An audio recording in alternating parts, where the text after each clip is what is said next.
opening ceremony will begin in 5 minutes. Out of respect for all guest speakers and the policy of the ceremony, please adjust your cell phones to vibration or silence mode. And please be advised that all guests should put on the masks on preventing the COVID-19 from spreading for the health of yourselves and all guests at all time. The 2022 Go Smart Award ceremony will begin momentarily. Thank you for your participation. 12到17都没有人，是不是？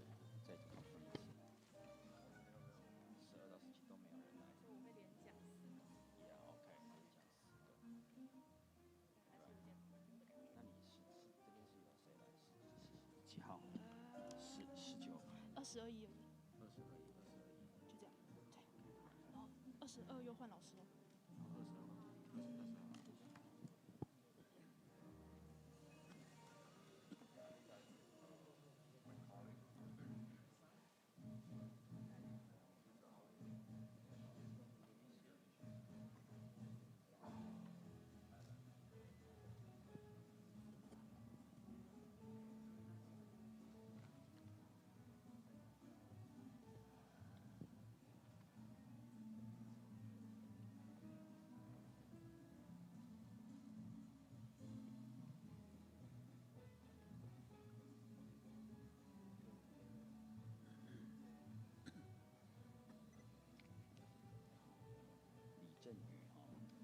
Dr. 李振宇。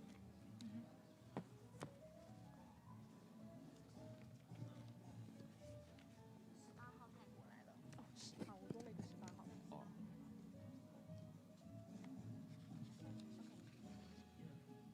所以我会讲5个。抱歉，让我看一下。好。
等音乐，我会给音乐。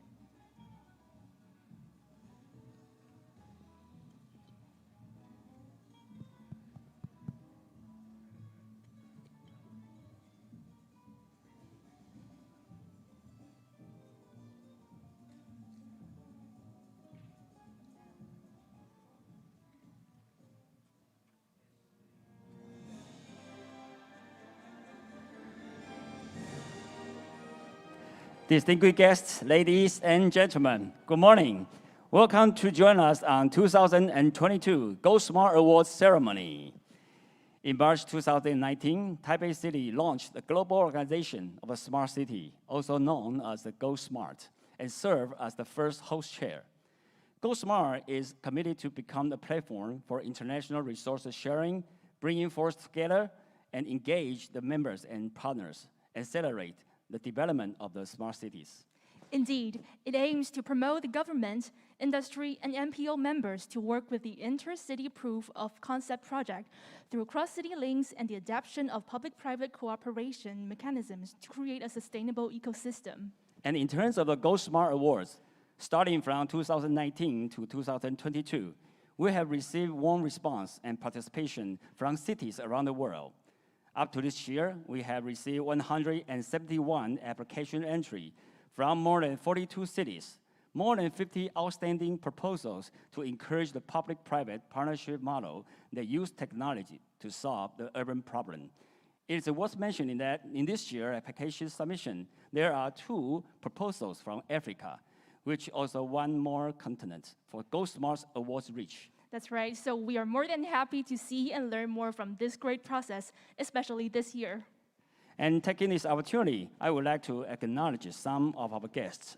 The first one, I would like to introduce you the Deputy Secretary General, Taipei City Government, Li Dequan. Please wave your hand to Please the audience welcome. and the camera. Welcome.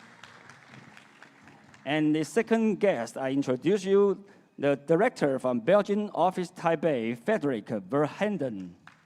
Welcome. Welcome. And next, coming up, please welcome Investment and Trade Director of Hungarian Trade Office Taipei, Ferenc Fassi. Welcome. And now, please welcome Director of Investment Department of Indonesian Economic and Trade Office to Taipei, Ali Fauzi. Welcome. Coming up next, please welcome Acting Executive Director of Thailand Trade and Economic Office, Sun Arunlund Stichai. And now, please welcome Deputy Commissioner of Department of Information Technology, Taipei City Government, Gao Yonghuang.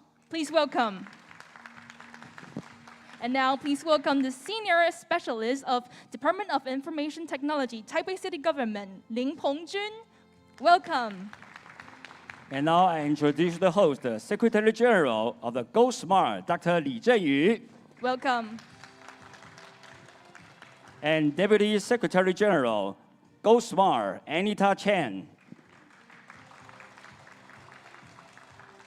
And then is the Ambassador of the Great Nobles in Taiwan, Pascal Violet.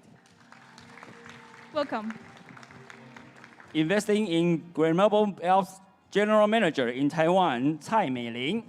Welcome. Welcome. And next, please welcome Deputy Director of Social Affairs Bureau, Xu Xiaonan. Please welcome.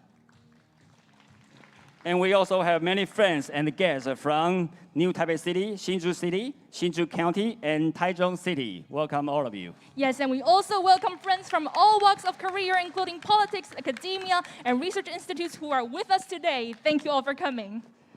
All right, now at this time, we would like to kick off the ceremony by inviting the chair of the GoSmart, who is the mayor of the Taipei City, Mr. Ke Wen-je, to welcome all of you. He will greet you with a pre-recorded video. Please enjoy. Distinguished guests, ladies and gentlemen, welcome to 2022 GoSmart Day. I'm very pleased to have the opportunity to say a few words. Here is the chair of GoSmart, the global organization of smart cities. Established in 2019, GoSmart is now entering its 4th year.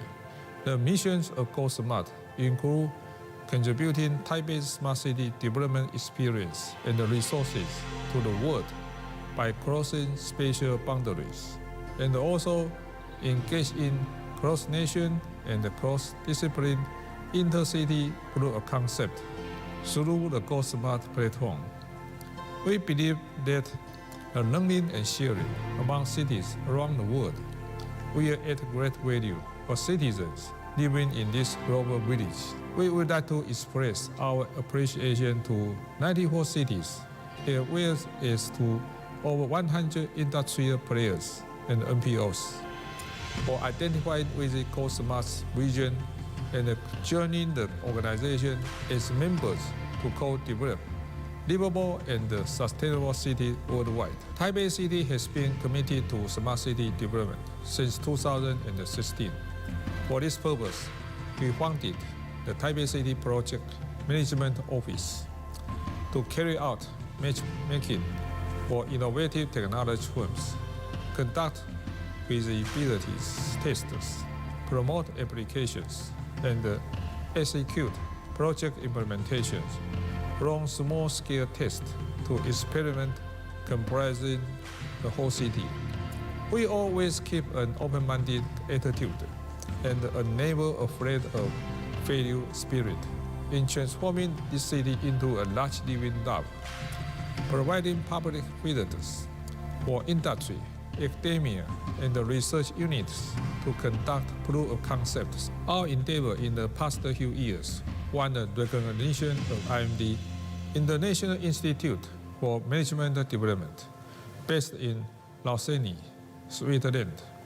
According to the institution's publication, Taipei was honorably ranked as the host in its Smart City Index globally, and the second position in Asia among 118 cities around the world. Taipei City is GoSmart's founder and its first and second term chair city is very pleased to share with and learn from all the members through this platform.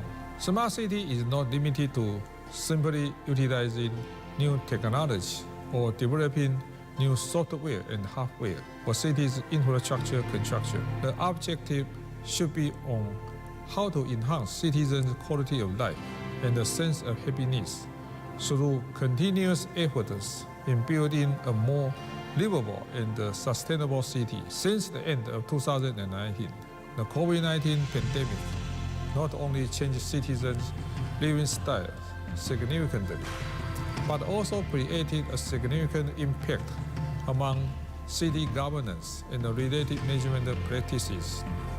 In the face of drastic post-pandemic changes in global economy, education, consumption, technology, and the living patterns, the digital transformation of smart city has entered the mainstream in the beginning of 2021.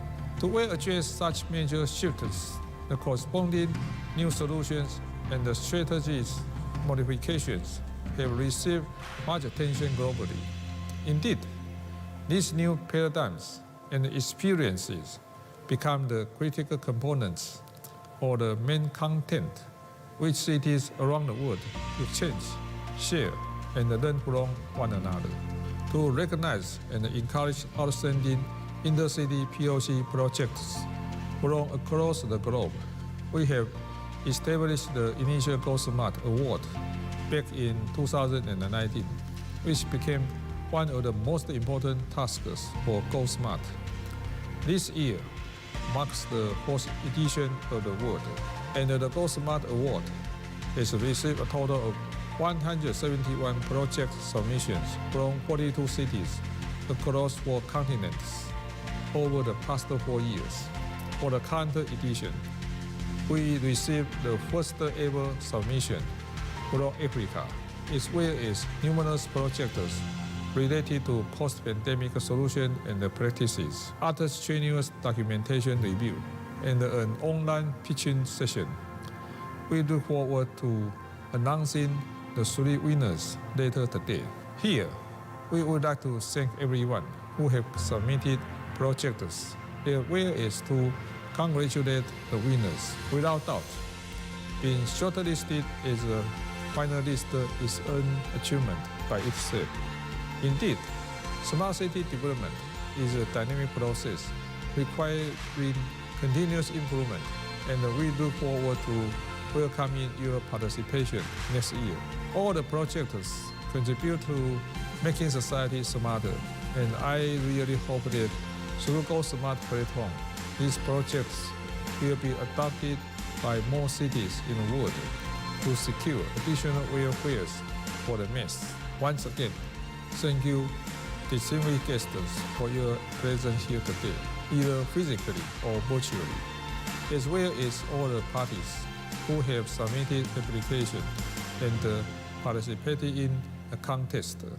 I wish you all a safe and healthy year. Thank you very much. Thank you very much. Please give a round of applause. Many thanks to the chair, Mr. Ke Wenzhe. And as Mayor Ke has mentioned in his film, GoSmart is now entering its 4th year. So we aim to contribute Taipei's smart development experiences and resources to the world, and also engage in cross-nation and cross-discipline inner-city proof of concept, transforming Taipei City into a large living lab. And in terms of this Go Smart Award, up to this year, we have received 171 application entries for more than 42 cities, and it is worth mentioning that in this year, applications submissions, 2 proposals came from Africa, so that expands the continent coverage of Go Smart Awards. Yes, and coming next, let's welcome the opening address delivered by Go Smart Secretary General, Dr. Li Zhenyu, with a big round of applause. Please welcome Dr. Li on stage.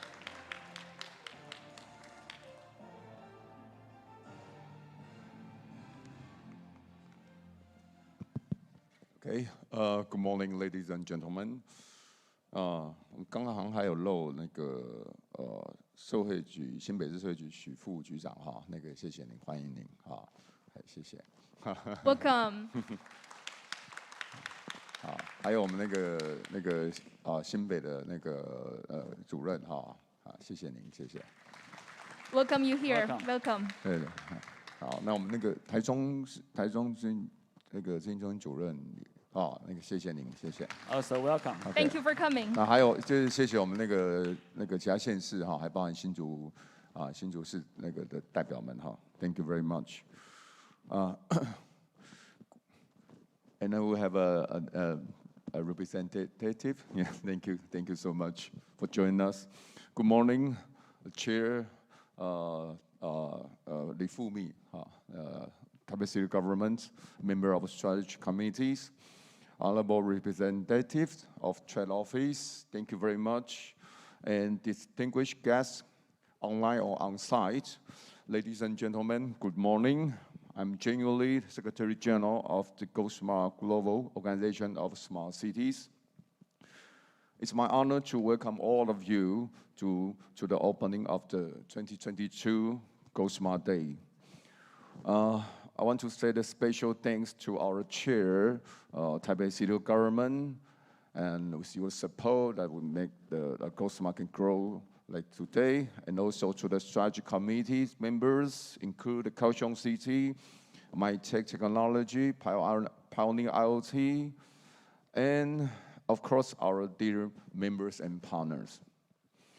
With all your support and encouragement, our membership has been grown, now reached 214 members from 22 countries. More and more friends from industry, cities, and organizations who share the same concept with us has joined us and become our best ally to promote a smart city cooperation. And we indeed have a success match and connect cross-border and cross-industry collaborations.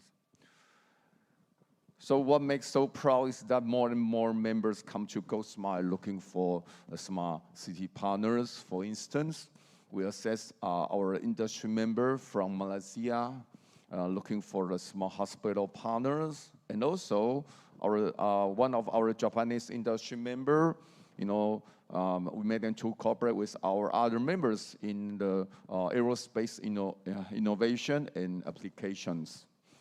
So my friends, please feel free to let us know if you're looking for smart solutions and partners. Our team will help you to create new possibilities and opportunities. Another thing to be proud of is Go Smart Award. This year, we received a total of 42 outstanding project submissions from 21 cities from 14 countries. So Go Smart Award has become the well-known award. My deepest appreciation to the jury board this year is they have, provide their professional, unique insights and lots of very brilliant ideas and suggestions for the teams. So Go Smart has the great honor to have those professional international jury on board. The first one is the board chair, who is also my best friend, Mr. Francis Anton, who is the strategy advisor of Amsterdam Smart Cities, and he's online with us today. Also, it's what? Okay. Okay, this side should be in the front. Okay, so later, thank you to the Mr. Francis Anton and no, it's mainline in Europe. Okay, so thank you very much. Thank you, Franz Anton. And also, the Dr. Bruno Levin, who is the president of the Smart City Observatory of the IMD. And Mr. Kalasta Tony, she's the Smart City and Mobility Leader of Eden Strategy Institute. And Mr. Chris Cook, he's the founder and CEO of the Smart City World. Thank you, judges. And I believe that, with their hard work to make the, with Go Smart Award, make a very, very, as I say, make a very, very important award around the world. So the winner will be announced soon, so looking forward to hear your cities. Later on, we also invite outstanding industry members, include Trent Michael, city member Gold Coast, and a strategy partner, ISCO, IT Innovation and Strategy Center, Okinawa, to share their highlight projects with us. How we all can learn from each other and double the effectiveness of solution by spreading the word. For the afternoon, we also have the General Assembly of the Go Smart, an award winner sharing, and a very nice small forum, and moderated by the Patrick, my good friends. And so please also join us this afternoon. Last in my remark, I want to congratulate the Go Smart Award finalists and winner again. Thank you for your contribution to your cities. It's a very difficult job, I know. And I believe that, and trust me, you did very well. And if you are not our member yet, not a Go Smart member yet, please join us. To all my friends, thank you so much for joining today. And with everyone, have a great Go Smart Day. Thank you. Thank you. Many thanks to the Secretary General, Dr. Li Zhenyu. Thank you. Please return to your seat. Thank you. And as Secretary General Dr. Li mentioned, since its establishment in 2019, Go Smart has been supported and encouraged by its members, and the number of members has continued to grow. From those successful deals, this platform indeed brings business opportunities to its members and partners, and that is the original intention of Go Smart's establishment 4 years ago. We sincerely hope that more business matching opportunities will continue to be generated on this multinational and cross-industry platform. And also, as Dr. Li has mentioned, Go Smart is very proud of its accomplishments so far and strives to reach even higher goals. And also, he thanks the professional international panel of judges joining us this year with the Go Smart Awards. Once again, thank you, Dr. Li. Yes, thank you very much. But one more thing I want to highlight that he will try to recruit more members joining the Go Smart. So please welcome. Yes, welcome. All right, and coming next, we invite Strategic Committee member, Kaohsiung City Government, who is also the last year's winning city, to deliver the remarks online. Ladies and gentlemen, please join me in welcoming the Senior Executive Officer, Chen Yiliang, on behalf of the Kaohsiung City to make his remarks. Good morning to all the distinguished guests. I'm Chen Yiliang, the Senior Executive Officer of Economic Development Bureau. It's my pleasure to attend this event on behalf of Kaohsiung City Government. The implement of a 5G IoT Innovation Park in the Asia New Bay Area has become the priority of Kaohsiung City. Mayor Chen set up the Kaohsiung Smart City Committee for accelerating the smart technology applications in developing industries and city governance. At the moment, aside from the academic precaution, we check on the items which are suitable for developing smart city by integrating central and local resources. We hope to build the smart city industrial ecosystem by routing the applications to the upstream. Lastly, tomorrow is the opening ceremony of our Smart City Summit and Expo in Kaohsiung, as well as the following 3 days exhibition. Welcome to Kaohsiung from March 24th to 26th to participate in this big event and enjoy the Harbor City. Thank you. Thank you. Many thanks to the Senior Executive Officer Chen. Thank you. Now we are moving on to the moment that we expect so much of the Go Smart Awards 2022. But before doing so, in order to make this awarding ceremony more interactive, learnable, and rewarding, the jury has recorded video commentary about this year's competition. The lineup of the 5 judges this year is Chris Strong, including the IMD from Switzerland and important institutions and think tanks in Smart City. Particularly in this year, Ms. Calista Tony served as the judge, making her the first female judge in the history of the Go Smart Award, which has also become one of the highlights of the 2022. Ladies and gentlemen, now we present this commentary video.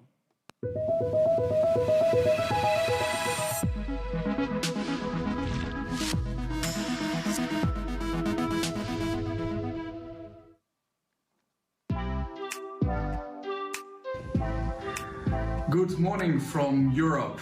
As chair of the jury of this year Go Smart Awards, I would like to share some insights and thoughts that I had viewing all the proposals that were submitted over the last few months. First, I was impressed with the high level of all the proposals that we've seen and that we had to appraise as jury members. I was also very impressed with the geographical spread of the proposals that were submitted from basically all over the globe. Another thing that really impressed me was that it goes from technological innovations to a more human, a more citizen-centric approach, and that the technical innovations are used as an enabler to improve the quality of life for the people who live in cities and in their regions. Proposal touched on several subjects, on a wide range of subjects when it came to environmental issues, circular economy issues, public safety, public security, mobility, health, and overall to improve the quality of life of the people. It was and is an honor to be a jury member and to be the chair of this wonderful group of people that I collaborated with, both in remotely but also the people in Taipei. So thank you very much for submitting all your proposals and keep on going and doing the good things for the citizens all over the world. And I wish you a wonderful award ceremony. Thank you very much. Hello, my name is Bruno Lanvin. I am the president of SCO, the Smart City Observatory established at IMD in Lausanne, Switzerland. It has been an honor and a privilege to be part of the international jury of the Go Smart Awards this year. For this edition of the awards, we had an excellent crop of applications, and the selection was a tough process. After an initial round of discussions based on the written proposals received from all parts of the world, we were able to interview the teams of the project shortlisted.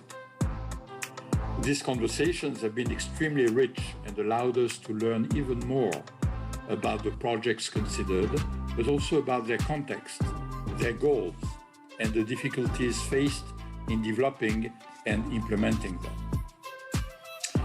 In each and every one of these interview sessions, we met with passionate individuals. Although they all had different views about what smart city they wanted to build, design, or manage, They shared a common enthusiasm about what the cities of tomorrow should bring to their citizens. I felt that this human-centric ambition was the true common characteristic of the projects that we decided to award this year. Several key lessons emerged from studying the proposals received and interviewing the teams involved. Lesson number one, successful smart city projects start with a problem, not a solution. Technology-based solutions must be considered as a means to an end, not as a starting point. Lesson two, not all cities have the same problems, and it must be left to local authorities and citizens to decide which should be considered as targets for priority action. Lesson number three, even when two cities share the same problem, let's say about traffic congestion or waste management, for instance, the solution imagined vary, depending on local economic, social, and cultural factors. This leaves ample room for mutual learning, which heightens the value of an exercise like the Go Smart Awards. I have no doubt that next year and those that will follow will see an even greater number of applications to the Go Smart Awards. This would be the best signal that the effort initiated by the Go Smart team is indeed contributing to bring us better smart cities all over the world. Thank you, Go Smart. A warm hello from Singapore to the Go Smart team and all of the Go Smart Award participants for 2022. I'm Callista from Eden Strategy Institute, where I lead our Smart Cities practice and our Global Smart City Government rankings. I wish I could be there with all of you in Taipei this year, but unfortunately, due to travel restrictions and all, I am here in Singapore, but still wishing you all the best and a hearty congratulations for making it this far in the overall award experience. I hope that it has been a rich learning opportunity for each one of you to see what other solution providers are doing, how city governments are collaborating with various agencies, and how technology is just being used to really further smart city outcomes and reach a state of greater livability and a seamless and safe experience in the city.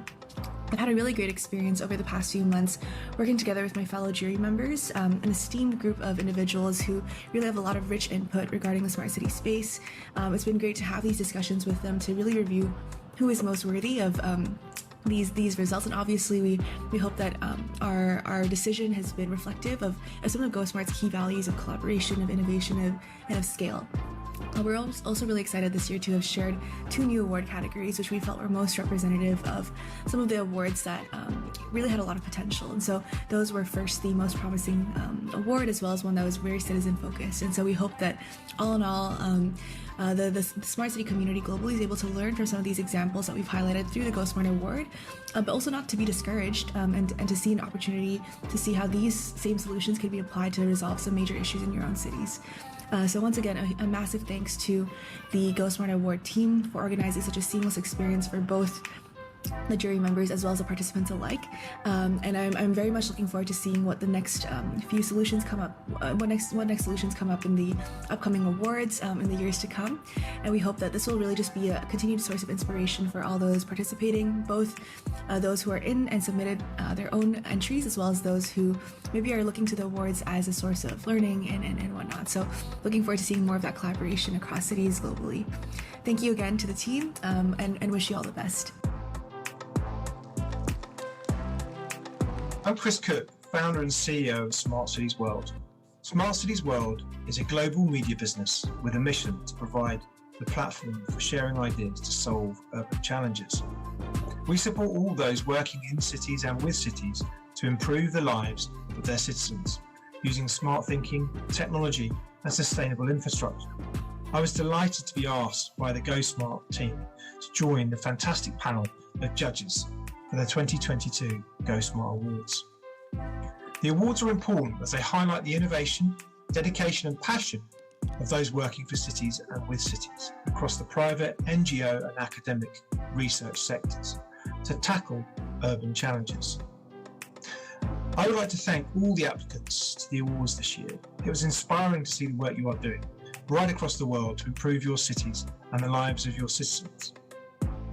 The finalists for this year's Go Smart Awards made judging the winners really challenging, as there was many innovative projects that will deliver real benefits now and in the future for their cities. I urge you all to visit the Go Smart website to see the full list of finalists and winners, as there are ideas and technologies that can help your city with its challenges.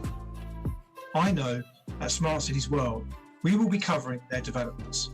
If you didn't enter this year, but were considering it, then please enter next year's awards programme, as it's important we share the work that goes on to make our cities better places to live. This year's winners, massive congratulations to you. Your projects have really demonstrated the ambition, application, and passion to deliver projects with great outcomes across multiple domains. The potential to scale these ideas and provide learning for other cities is impressive, and I look forward to seeing how they develop. I would like to thank Dr. Chen Li and the fantastic team at Go Smart who have put on a great awards programme. Finally, I would like to thank my fellow judges, Franz Anton Vermast, Bruno Levin, Callista Thoni, and Dr. Chen Li. It's been a pleasure to work with you and learn from you and hear your perspectives on smart cities and to share the inspiring experience of judging the 2022 Go Smart Awards. Thank you. Good morning, this is Chen Yuli. As a member of the jury, it's a great honor to work with other 4 international experts. Thank you so much, Go Smart Award jury members. This year, we have received 46 wonderful projects from 21 cities and in 14 countries during Go Smart Award. Every project shows their possibility to change and improve our world. So especially thanks to those smart city practitioners. No matter what the result is today, we know you work very hard to upgrade your city, bring better life to your people. You are all our winners for sure. So thank you again and congratulations.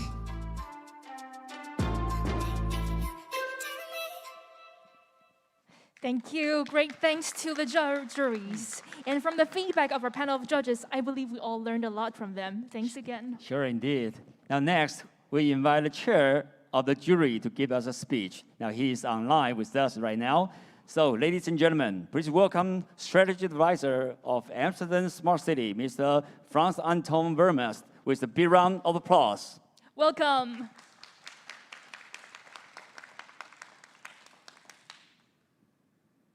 Good morning to you all and good night from Europe.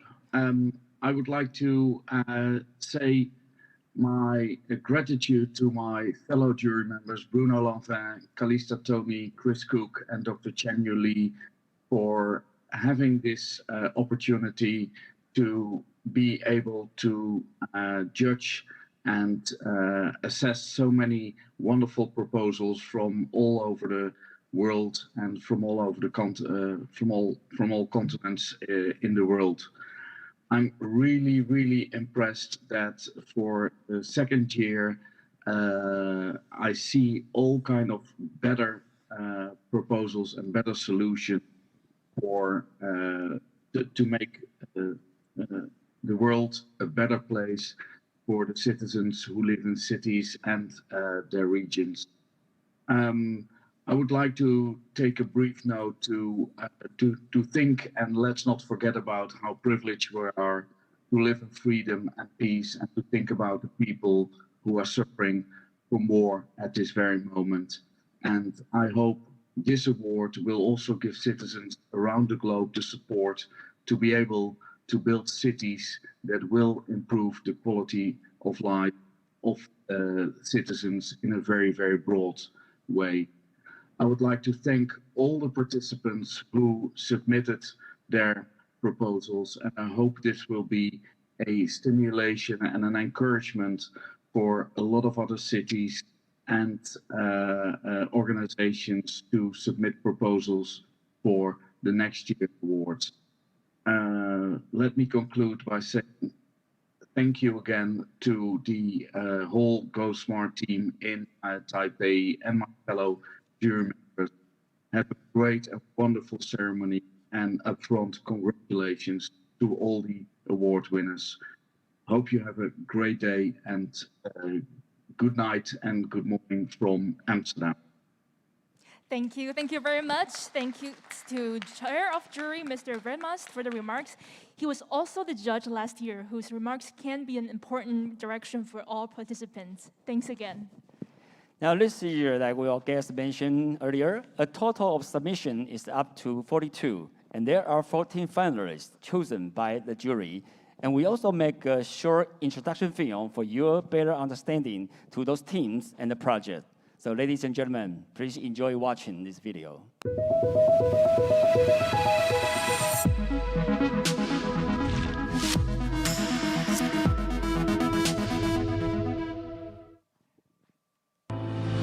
To solve mobility problems, the Daxingzhu Traffic Control Center is the central nervous system of the regional network to collect information, commuting activity, and the traffic flow to minimize the travel delay while on the road. Our project brings first, increase traffic throughout by 10%. Second, reduce traffic congestion by 5%. Third, decrease reaction times by 25%. To achieve safety, mobility, efficiency, smart transportation. Hi, I'm Jerry Power from i3 Systems, and I really enjoyed the GoSmart experience. It gave us a chance to share some of the innovations coming from i3 Systems and the City of Los Angeles with experts from around the globe. We're changing the way we manage data in order to increase its efficiency and effectiveness in ways that will benefit the city for many years to come. Hi everyone, I'm Fu Tianchun, the director of the New Taipei City Government Information Manager Center. Our COVID-19 virtual work platform has been nominated for the GoSmart Award. The project leverages IoT and 4G, 5G technology to achieve continuous in patient tracing, remote health manager, and data driver medical resource or location in effort to take care of our citizens' health, optimize medical service efficiency, and content clinical. Hi, I'm Muhammad Fikri from True Smart City, the most comprehensive smart city ecosystem provider in Indonesia. Currently, we are leading an innovation of smart mobility ecosystem at Alam Sutra. Clue introduces the Intelligent Mobility System, an IoT-based solution that helps cities to monitor and respond to real-time traffic conditions. Our success in launching the system in Alam Sutra has brought positive impact, which align with our core mission to accelerate positive changes worldwide. Our innovation will provide the authorities with the comprehensive insights, helping them to make data-driven decisions to build a better mobility for the people. With social distancing measures in place, Social Welfare Department of New Taipei City have implemented virtual and remote services to support the health and social needs of the public during the COVID-19 pandemic.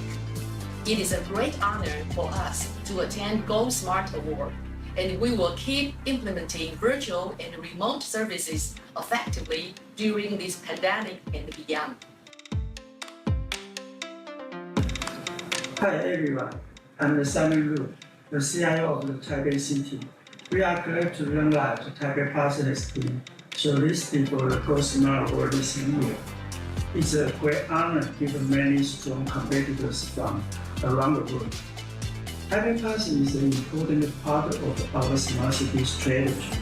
Let its employees the KYC at its core for the public services. The system also provides the citizen with a convenient access to the city services. Later on, we will present the details on this project at this today's forum. It will show how the app really stood out in the midst of the crisis. Thanks for your support. Hello, GoSmart and dear attendees. This is Taipei Urban Intelligence Center. In here, we gather all kinds of urban data, and we help the city government to make better and smarter decisions. On behalf of the team, I want to thank you for all the support. We are very honored to be one of the finalists, and we look forward to more idea exchange and more collaboration with all of you. Thank you, and see you soon.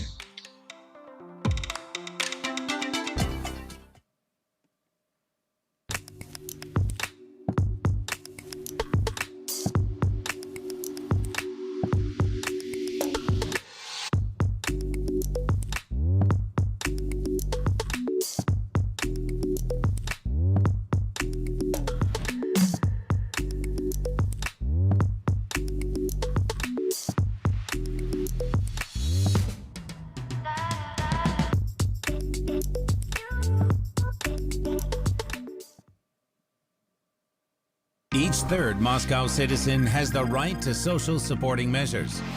The unique social card was created specially for such citizens.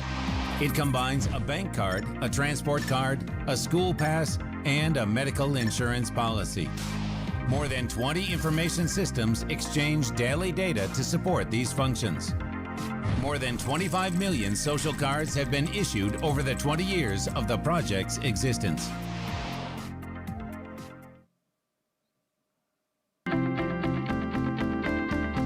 Сам эксперимент города Москвы, помимо того, что он там имеет мировое значение, это отдельный инструмент, отдельный толчок для компаний, которые работают в этом сегменте. Дистанция между медициной и разработкой интеллектуальных технологий резко сокращается. И Москва дает очень сильный импульс для того, чтобы создать инновационную инфраструктуру, экосистему и медицинскую практику. Taichung is the first city in Taiwan to launch downtown autonomous bus trials. We built a simulation platform and roadside sensors to improve safety.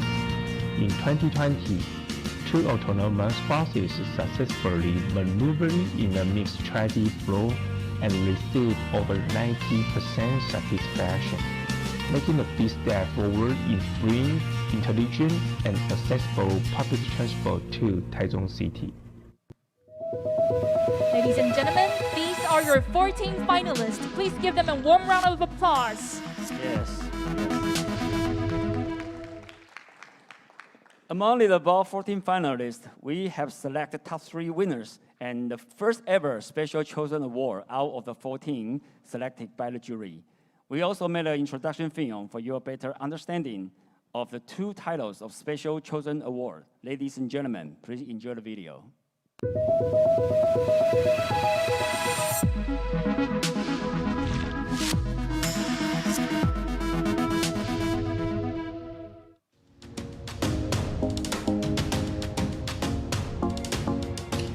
Hello, my name is Bruno Lanvin. I am the president of SCO, the Smart City Observatory, established at IMD in Lausanne, Switzerland. This year, in addition to the pre-existing award for Best Smart City Project, the Go Smart jury has decided to create 2 special awards. One for a particularly promising project for tomorrow's cities, going to a project still very much in its initial phase of development. And 2, one award for most remarkable human-centric project for Smart City. I would just like to say a few words about why we made that decision and what we expect its impact to be in the future. First, about the most promising project for tomorrow's city. This award was largely created to identify and single out unfinished smart city projects.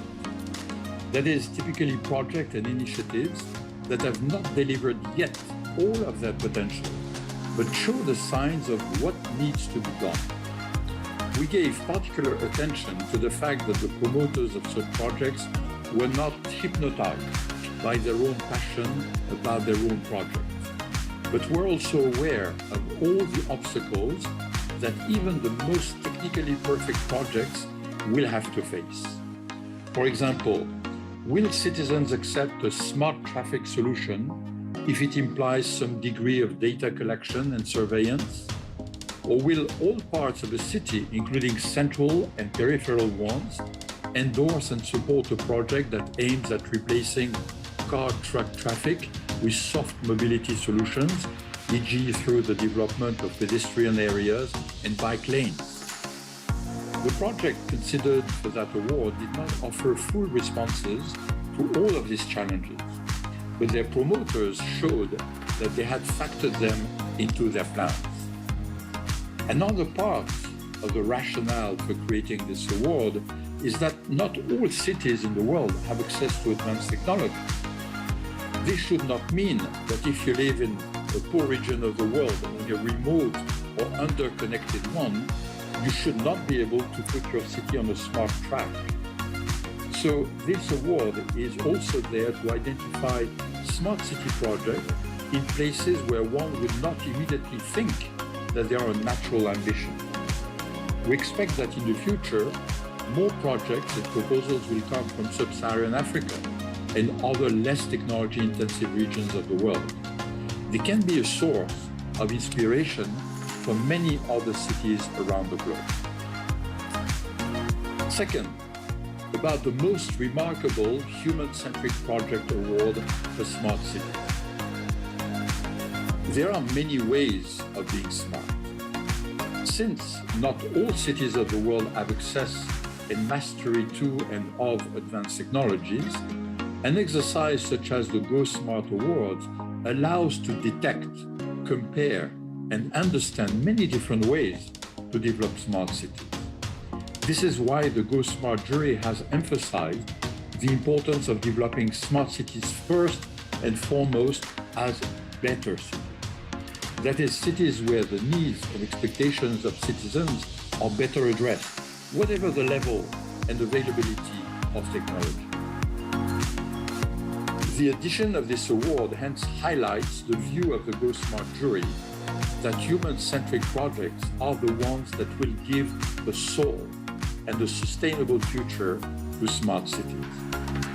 I hence have no doubt that this special award will help the international community to detect and support some of the most creative approaches to building better cities for tomorrow, and I already look forward to next year's edition. In the meanwhile, please let me reiterate my most sincere congratulations to this year's recipients of the Go Smart Awards, as well as my thanks to the splendid Go Smart team. Go ahead, world, be smart, keep amazing us. Thank you all. Thank you. Thanks to our judge, Mr. Levon, for the introduction of the Special Chosen Award. So as all of you know, the Special Chosen Award are 2 title awards chosen from the 14 finalists.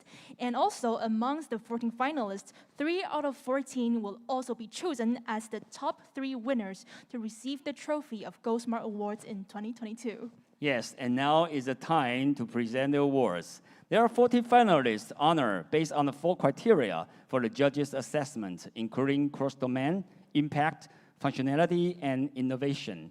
This one says that the competition will raise the quality and recognition will set the milestone. So right now, I would like to invite the Deputy Secretary General of the Taipei City Government, Mr. Li Dequan, come up to the stage to present the awards. Please give him a warm round of applause. Welcome, welcome, Mr. Li. And for the awardees, please come up to the stage to receive the certificates when your name is called upon. And the first finalist, Hsinchu City Government. I would like to invite, please come up to the stage from Hsinchu City.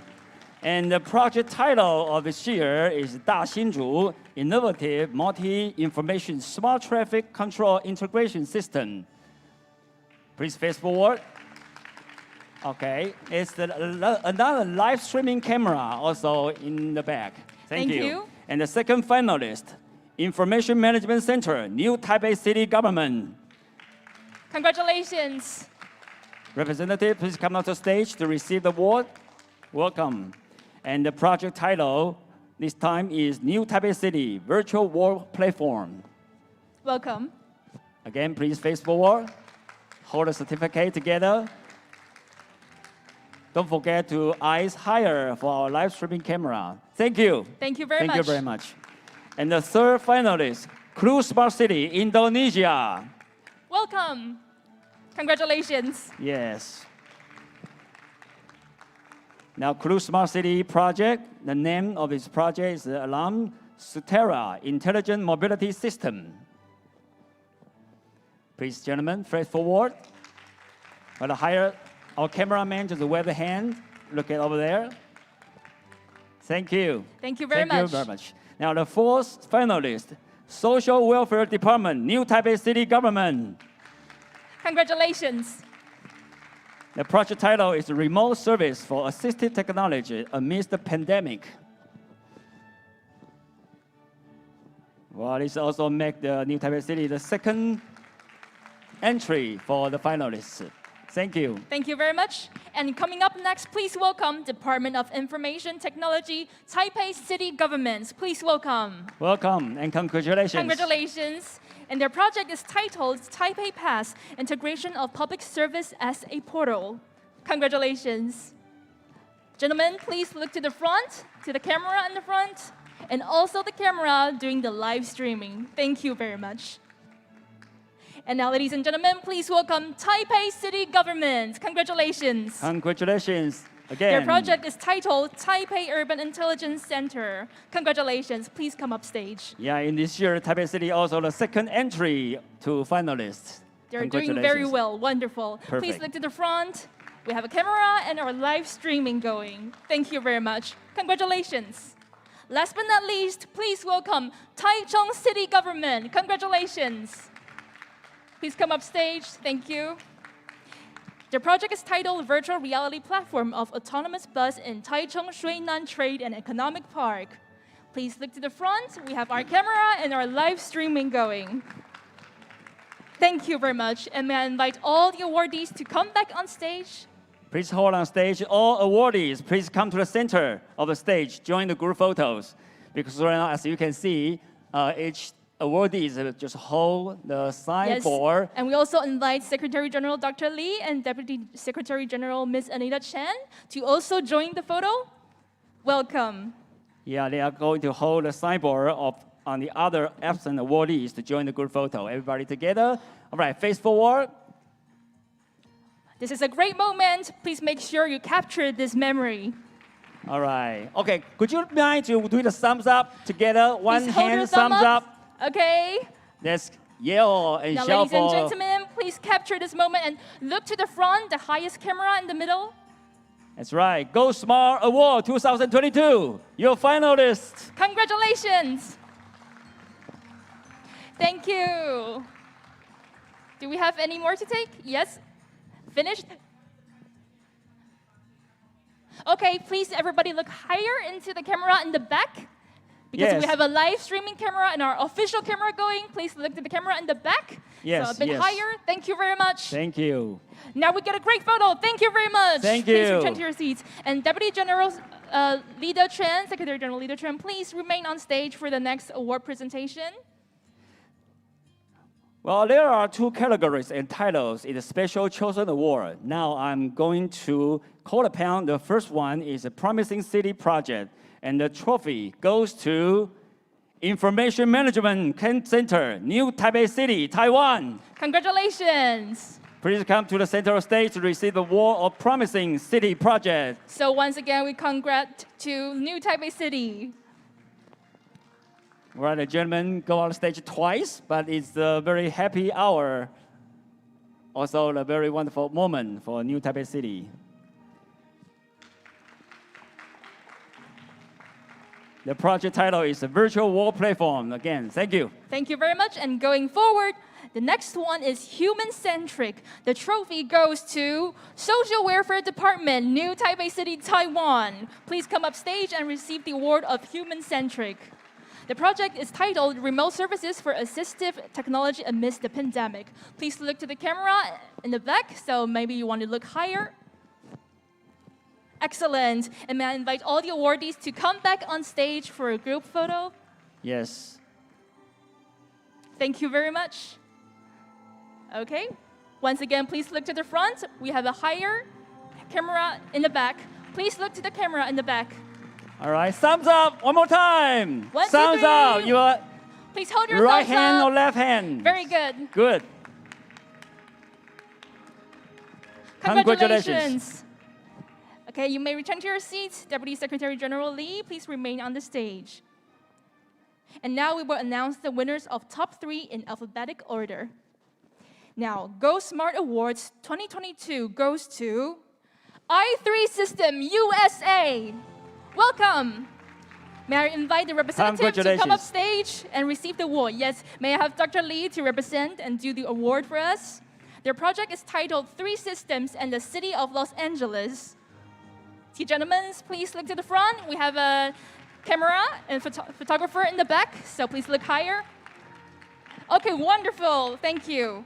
Okay, please hold on the stage. And the Go Smart Awards 2022 goes to Clue Smart City, Indonesia. Congratulations, Indonesia. Once again, please come on the stage to receive the trophy. And the project name of this winner is the Clue Smart City Project, Alam Satera Intelligent Mobility Systems. Phase 4, please.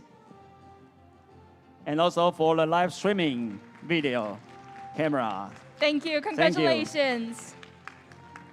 Now, Go Smart Awards 2022 goes to Taipei City Government, Taiwan. Congratulations. Please come up stage. The project is titled Taipei Urban Intelligence Center. And may I invite the gentlemen to look at the camera in the back, so a bit higher, and also the camera for live streaming. Thank you very much. Yes? Wonderful. And may I invite all the winners to come back on stage for a group photo? Everybody on the central stage, these are the winners of the Go Smart Award 2022. What a wonderful moment. Congratulations. Right. Group photo. Face forward, please. Yes, a bit higher. Ladies and gentlemen, these are your top 3 winners this year. Congratulations. And thumbs up, everybody. What a wonderful moment. Yes. All right, congratulations to all the winners, and thank Deputy Secretary General Lee to do the honor for us. Please return to your seats. Thank you very much. Thank you. Thank you. Thank you. Well, after this very exciting moment, we are coming to the next session. Next, we are going to invite the 3 experts to introduce some highlight projects so that each other can observe and learn from each other. But before doing that, we would like to quote a note from the jury as well. In making these final choices, the jury knows that among the 3 award winners, 2 are going to private sector lead initiatives. This can be seen as a sign of business interest for the smart city in general.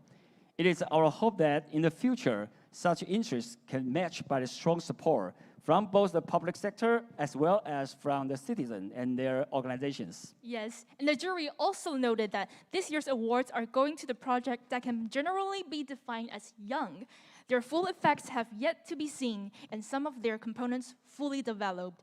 This should be seen as an indication that the jury tried to detect projects with the highest likely impact and the highest potential for replication to other cities around the world. So we would like to thank our old judges for their very hardworking. That's right. Okay, based on the video and explanation, I think this is a very tough choice. Now we are going to invite the first expert from Trend Micro, one of the Go Smart outstanding industry members, to take the stage, share the highlight projects, which the title is Security for ICT Implemented Smart City. Please welcome Business Development Manager, Connected Business Group from Trend Micro, Mr. Brian Liu. Welcome, Mr. Liu.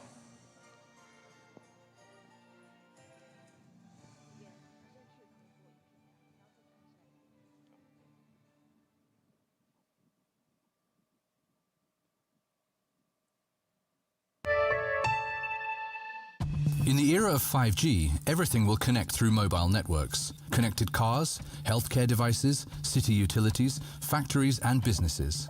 Let's take a closer look at how IT security is set up in a commercial retail environment. In a typical shopping mall of the 5G era, the multi-access edge computing platform delivers a campus radio network covering the shopping mall, and also acts as the intermediary gateway between the external internet and the IT management network. SIM-based devices such as point-of-sale terminals, ATMs or barcode scanners will connect to this campus network. If the MEC server is not correctly configured and secured, a compromised IoT device on this 5G network can potentially target critical apps on the MEC platform, and from there, pivot to the IT management network itself. In another scenario, a compromised device could be recruited into a botnet to attack other connected devices in the 5G campus radio network and beyond. The SOC would have very limited visibility of any devices across the MEC platform. As there is no security solution installed, there is no efficient way to manage the identity and integrity of connected IoT devices. Even if there are compromised IoT devices on the network, there is no easy way to isolate, disconnect, or, after investigation, restore them. How can you secure your 5G campus radio network? One of the key policies is zero trust security. Devices connected to the 5G campus radio network must be protected. This is achieved by collecting and analyzing device data to verify their integrity and to identify and isolate any suspicious device or behavior. Providing visibility and protection features to both endpoints and networks is essential in securing the exchange of data on the campus radio network. Trend Micro gives operators the ability to detect and respond to threats as they occur, including the ability to remotely disconnect compromised devices from the network. Visibility, detection, and response are the key factors of securing your 5G campus network.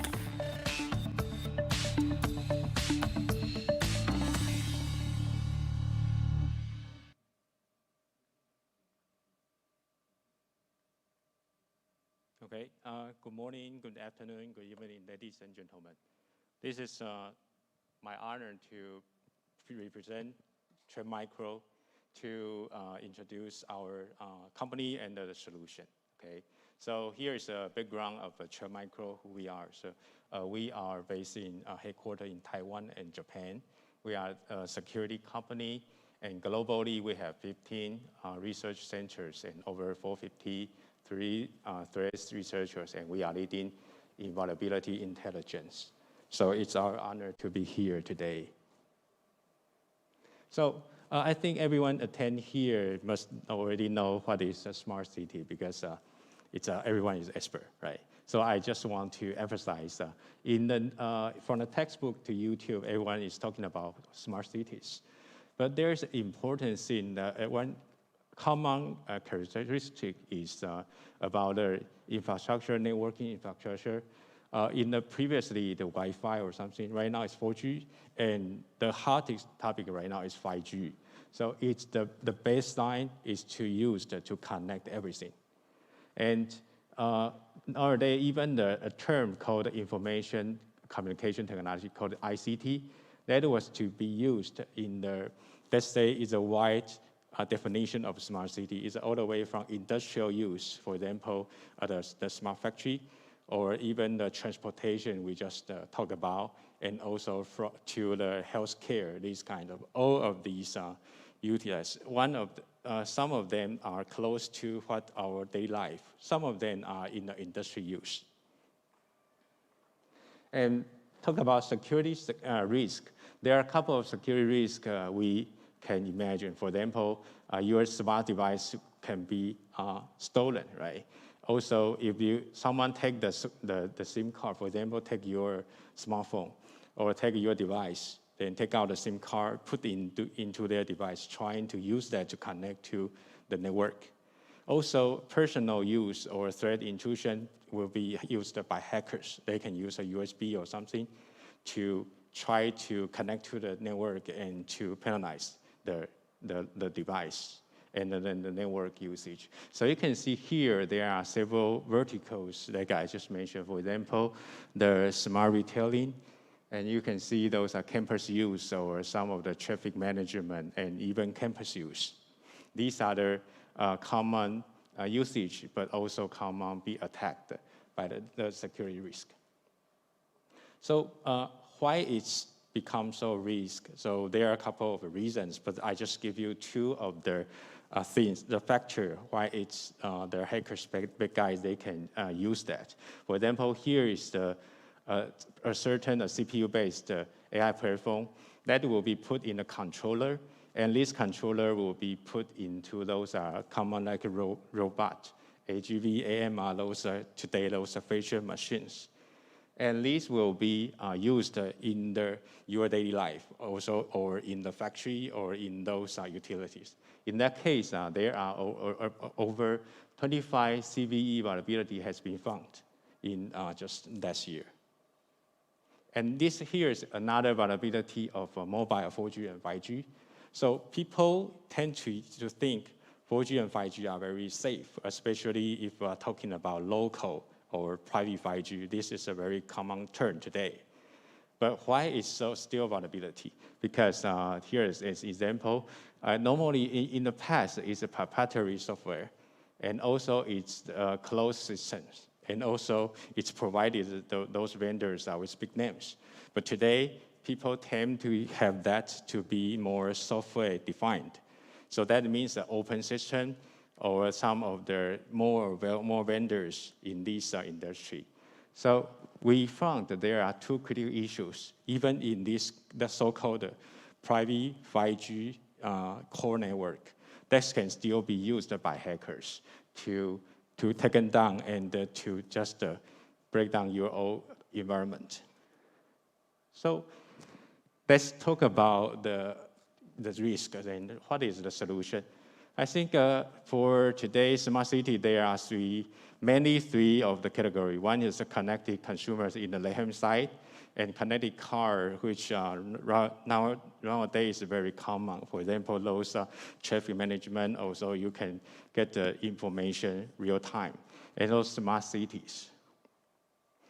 And all of these, Trend Micro actually, we have a set of a solution of each of the use case for sure. But talk about the ICT.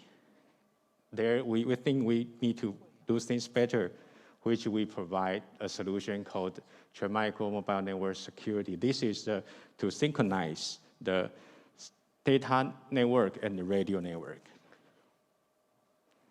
So what is the mobile network security?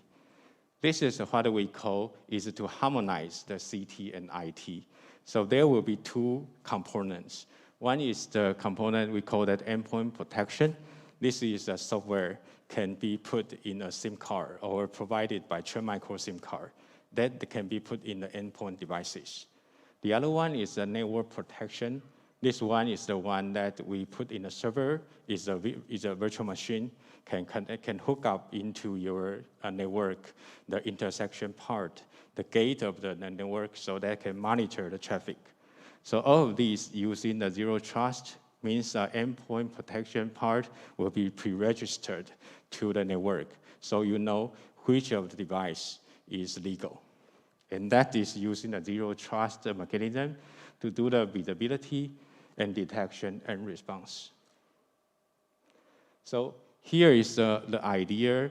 You can just imagine. So we put those SIM cards with Trend Micro software, security software, and put in those endpoint devices like machines or those glasses or something. And that will be connected online, but pre-registered to the network. So over there, our network protection part will play a monitor. So in that case, it can recognize which of those devices are legal. If it senses there are illegal devices trying to connect to a device, to connect to a network. For example, people take out the SIM card in order to put in another endpoint device trying to connect. Then because of the combination of the SIM card is different from the endpoint that we register. So in that case, we can use the network protection to call endpoint protection to block the connection. But in the meantime, there is also placed a way that if the network protection part find some illegal traffic, like attack traffic, then that can also block the traffic from a certain device. So this is the summary. I think what we are doing is we call that joint defense. And this is to combine the cybersecurity protection from endpoint device to a network device, a network protection infrastructure.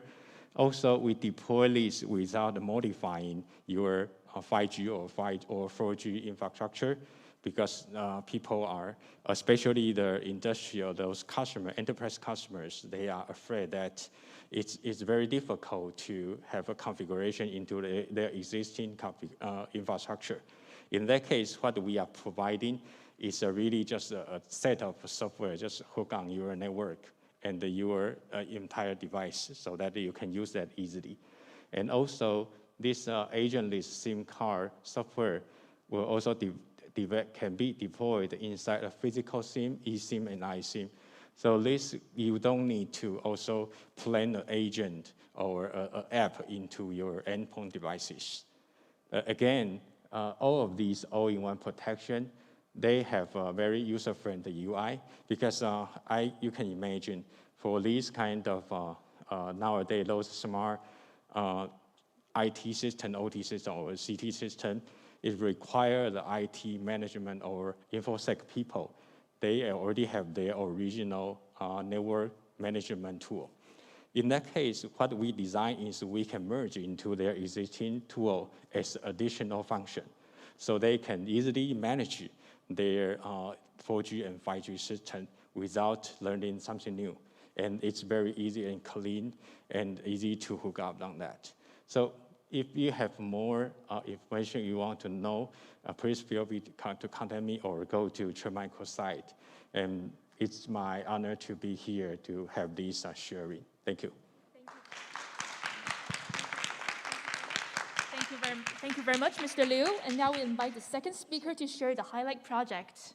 All right, before I bring the second speaker, I would like to kindly remind that the 10 minutes is the presentation time. So I hope the speaker can manage your time properly. Okay, now the second presentation will be delivered online by Hiroshi Tahara, who is the senior researcher from GoSmart Strategic Partner, IT Innovation and Strategy Center, Okinawa, also known as ISCO. His topic is the current situation of digital transformation for small and middle-sized enterprise in Japan. Welcome.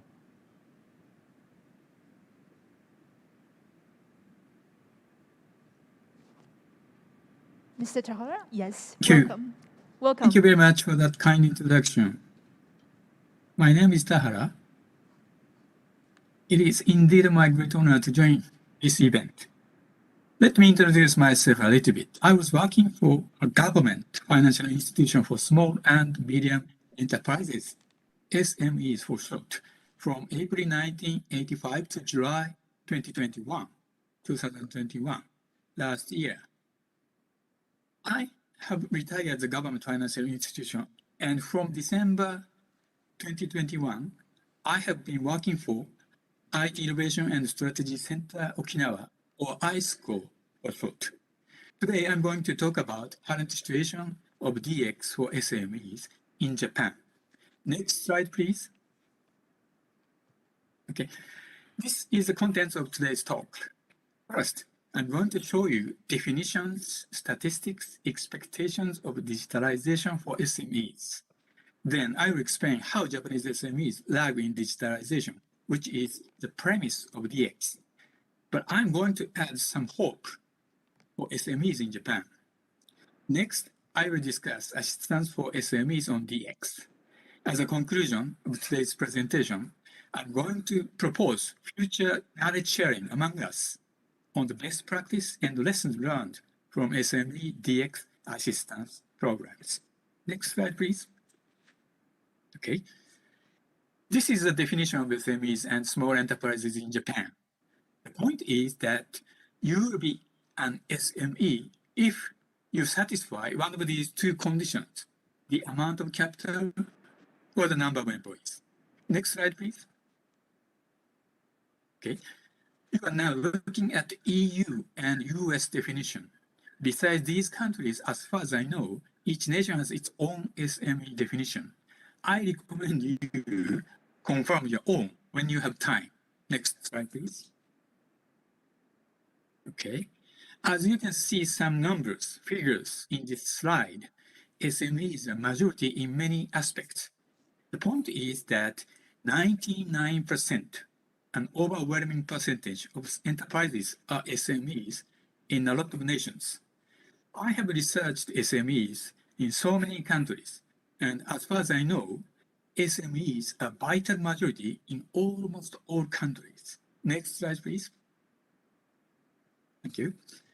Overall, the general structure, I mean share of SMEs in terms of the number, employment, and so forth, has remained stable.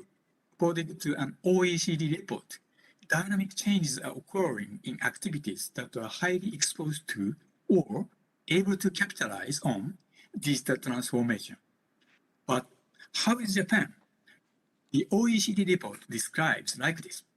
Medium-sized firms in Japan are proactive in using cloud computing services but lag behind OECD peers, OECD SMEs with e-commerce. Next slide, please. Thank you. This is the ICT utilization in 6 countries. The ICT utilization here means the amount of investment for ICT. The graph shows the relative changes taking the level in 1999 as a base of 100. Blue bold line shows Japan. UK and Italy didn't make research in 2018. You know, this is including large-scale enterprises. Apparently, Japanese SMEs are behind other nations in the field of ICT utilization. Next slide, please. Thank you. JFC, Japan Finance Corporation, made research on ICT utilization. These are the main reasons why Japanese SMEs do not utilize ICT. Overall, 20 to 30% of them say no need for IT adoption. In addition, I would point out servicing customers. Nearly 40% of them answer company staff should do the work rather than machines. This implies that in Japan, SMEs tend to regard human interaction as more important thing than ICT utilization or efficiency of business. Next slide, please. Okay, thank you. Bank of Okinawa, a local bank, also conducted research on ICT utilization. Asked, are you making efforts to utilize ICT in your business? Enterprises replied like this, according to the size in terms of the number of employees. Roughly speaking, as the number of employees goes up, the percentage of the answer yes also goes up. About half of small-scale enterprises with less than 20 employees answer no. Next slide, please. Thank you. There may be some reasons of SME's negative attitude for ICT utilization. One of them seems to be stagnant Japanese economy, as you can see on this slide. Including ICT investment, Japanese companies have not been investing much for the future. They say that Japan has lost a decade, meaning after the burst of bubble economy in the beginning of the 1990s, my country has not grown. However, as this chart shows, there seems to be no growth even after 2 decades. How many decades on Earth does Japan have to lose? Next slide, please. Okay, thank you. Do you know David Atkinson, an economist and a Japanese SME owner? He insists that too many SMEs are responsible for Japan's low productivity. He points out that there are a lot of preferential treatments in the tax system, finance, and so on in Japan. This can be considered disincentive for growth or incentive for staying as SME. If an SME grows, it will lose advantages. Also, Kazuyuki Fujimoto, a business leader in Okinawa, gives us a similar view on the disincentive for growth. His comment seems totally thought-provoking. Next slide, please. Thank you. As you may be aware, one of the social issues in Japan is the aging. Japanese SMEs, in many cases, the eldest sons of business owners succeed the operation, but only a small part of them want to do that. However, according to the result of questionnaire survey conducted by JFC, it is indicating that IT businesses can be succeeded. Asked, would you like to succeed your parents' business? About 15% of prospective successors answer yes in ITC industry, which is the second highest percentage with manufacturing. Next slide, please. Okay. Koshu Yagoften operates sales and rental business of Japanese kimono in Tokyo. Mr. Shimura The son of the owner of this business was expected to succeed. Recently, Japanese young ladies do not wear kimono so often, and this business has been in bad shape year after year. After East Japan Great Earthquake, Koshu Yagofuten had no order for 4 months. 4 months. But Mr. Shimura has achieved success by challenging completely new business, sharing of kimono with ITC technology. For example, by attaching IC tag on kimono, Mr. Shimura has fully changed the business operation. It makes him to efficiently manage kimono inventory, for instance. There is another example of SME's ICT utilization in Okinawa. You will learn the examples by accessing the URL shown here. Sorry, these are Japanese only, but I'm happy to translate them for you if you are interested. Next slide, please. Okay, thank you. When SMEs want to proceed DX, they need money, and people tend to discuss financial problems, perceived obstacle for those SMEs. However, systematic measures, credit guarantee programs have already been taken in a lot of nations, including Japan. Yet, even Japan has such program, the largest one in G7 nations in terms of guarantee outstanding amount. SMEs will not solve the issue. How do they effectively utilize ITC for meaningful DX? Next slide, please. Credit guarantee programs, including those operated in other countries, will not be appropriate because they are in direct support as described in this slide.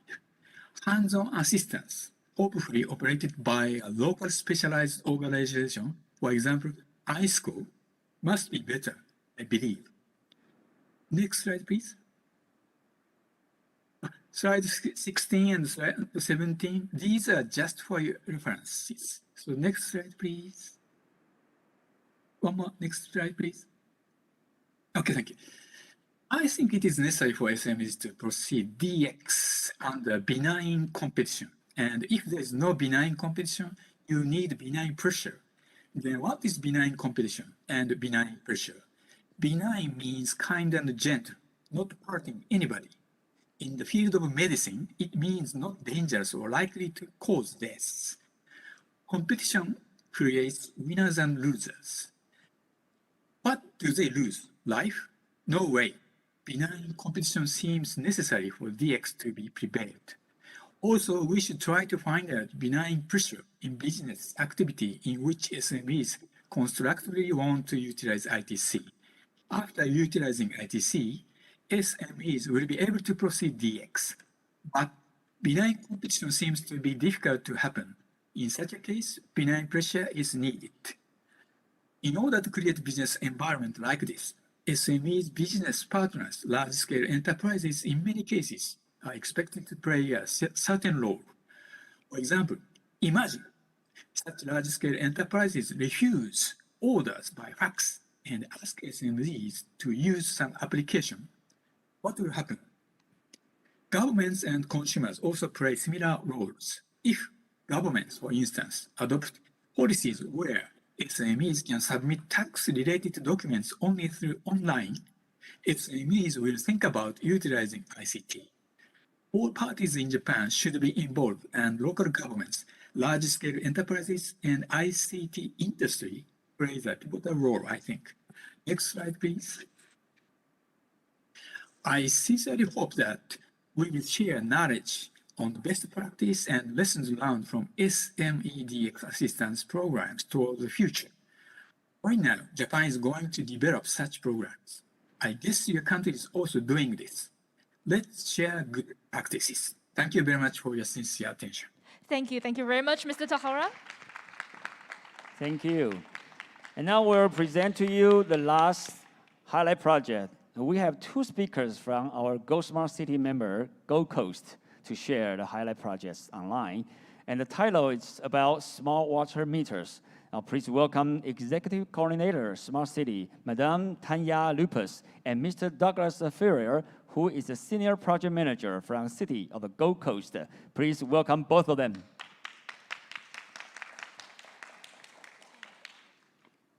Thank you very much. Good morning. Unfortunately, we have a very small team, and Tanya's been called away. So I'll be doing the presenting this morning. My name is Doug Ferrier. The purpose of this presentation is to run through a smart water metering use case that we support using our LoRaWAN. Next slide, please. In this presentation, we'll talk about some background information. We'll talk about how the use case has been approached, what challenges we've encountered, and what outcomes we've achieved. Next slide, please. The City of Gold Coast has its own LoRaWAN. When we were looking at establishing a LoRaWAN, we considered using free-to-air LoRaWANs. We've chosen to have our own LoRaWAN. We have 95 gateways, and they're generally deployed on our own assets. We operate on AS923. To provide services using our LoRaWAN, we partner with third-party providers. One of our third-party providers provides engineering and maintenance services, which will support the 95 gateways that we have. We have another provider that takes the data that processes the data that comes from our LoRaWAN and provides an application platform. Using that platform, we were able to get detailed information on each one of our Internet of Things devices and also to examine the data that they produce. We also use another third-party provider to subscribe to our platform in order to present data to our customers. And this is the model that we've adopted so that any data that we ingest, we can make available to third-party providers to allow them to provide services to our customers. And in this case, for the smart water metering use case, we have a provider that presents a customer-facing interface that provides graphs that show water consumption and generates alerts. The next slide, please. So one of the challenges of the City of Gold Coast has to face is we have a range of different terrains. We have mountains to our west and sea and sand to our east. And the terrain in between can be quite mountainous as well. We have challenges with our LoRaWAN handling both the mountains, bodies of water, and also our built-up environment, as we have a number of areas with tall, multi-story buildings. Next slide, please.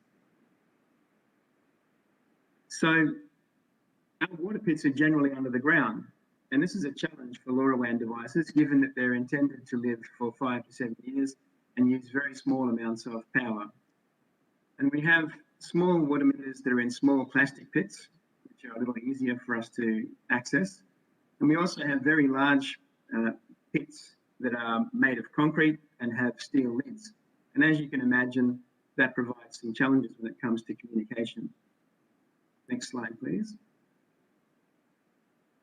Okay, so in approaching this use case, one of the decisions that was made was to focus on the customer groups who would gain the most benefit from having smart water meters.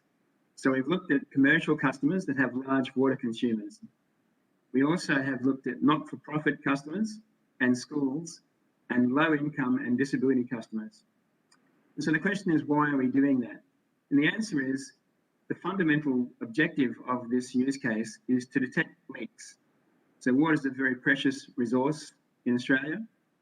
And by helping to identify leaks and have them fixed, we can prevent customers receiving bill shock, such as our customers that are low income and disability customers. And we can also help our commercial customers to make best use of the water that they receive.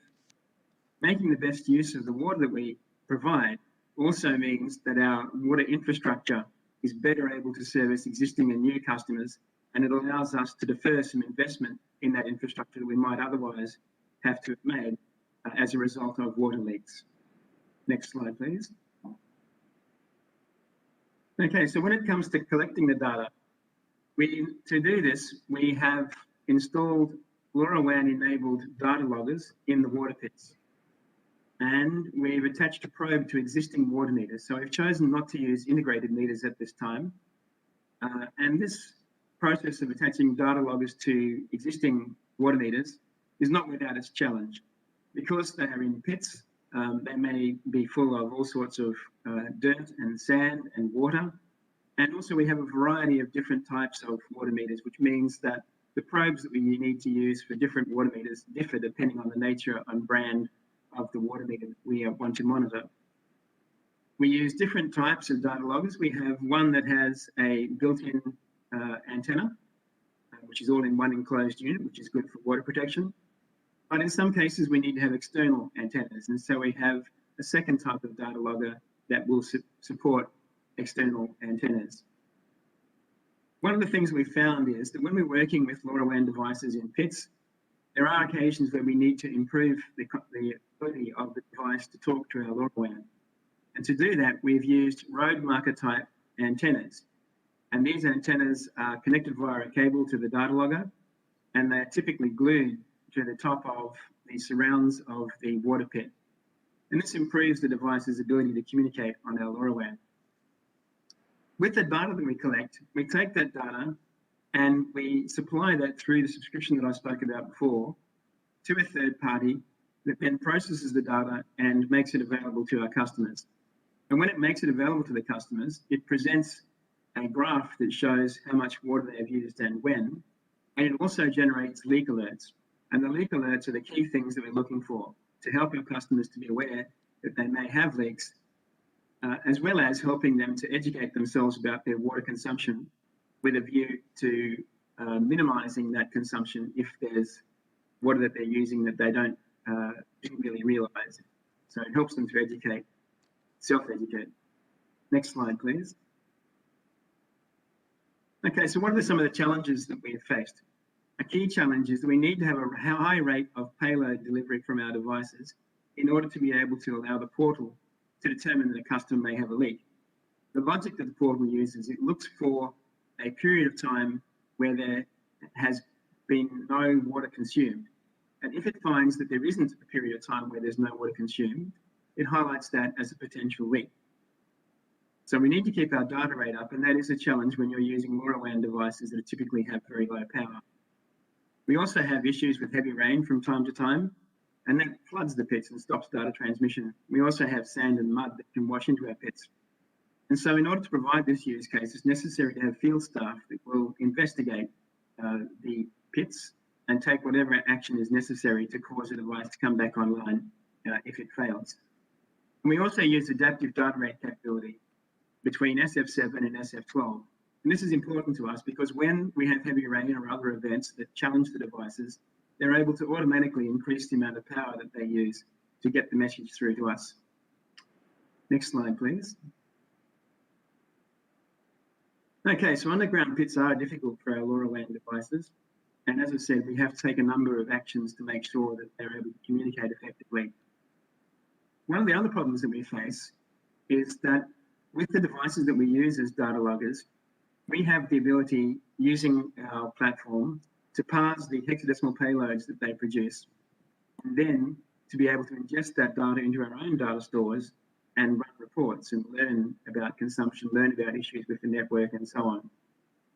And one of the challenges that we faced is that there are vendors that we would like to use their products. However, they will not supply us with the algorithm necessary to decode the hex payload. Today, we've declined to use their products. And the reason for that is that if we were to enter into that type of arrangement and the relationship with that provider was to cease, we would no longer be able to make use of the data because we would receive hexadecimal payloads, but be unable to decode them. So that's an important challenge to think about when it comes to acquiring product and going to the expense of investing it. Next slide, please. So what are our outcomes? Well, the outcomes are that we've deployed approximately 4,400 data loggers. And as a result of that, we've detected roughly 9,000 potential leaks. When we detect these leaks, we issue email alerts.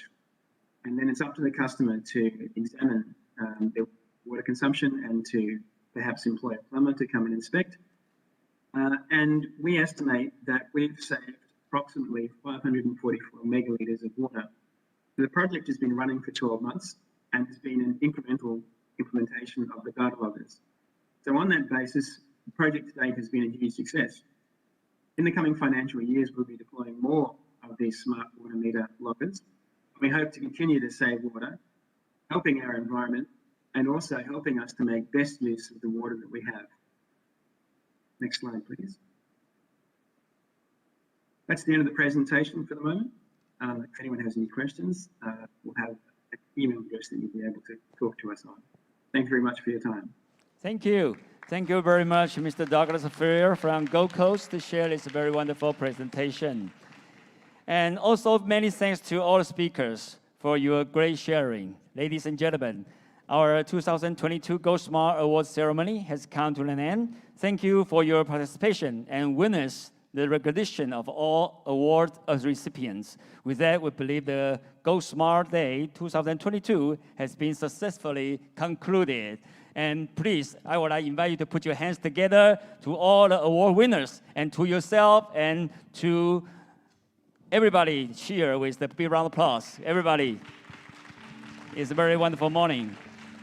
And we hope to see you again in Go Smart 2023. Thank you very much. Thank you. And now we would like to take a lunch break. You can pick up the lunchbox at the registration counter with your badge. The General Assembly of Go Smart will begin at 2. Please be advised that participants have to be back before 2 so we can promptly start the General Assembly. Thank you all very much. Thank you. Thank you. Goodbye.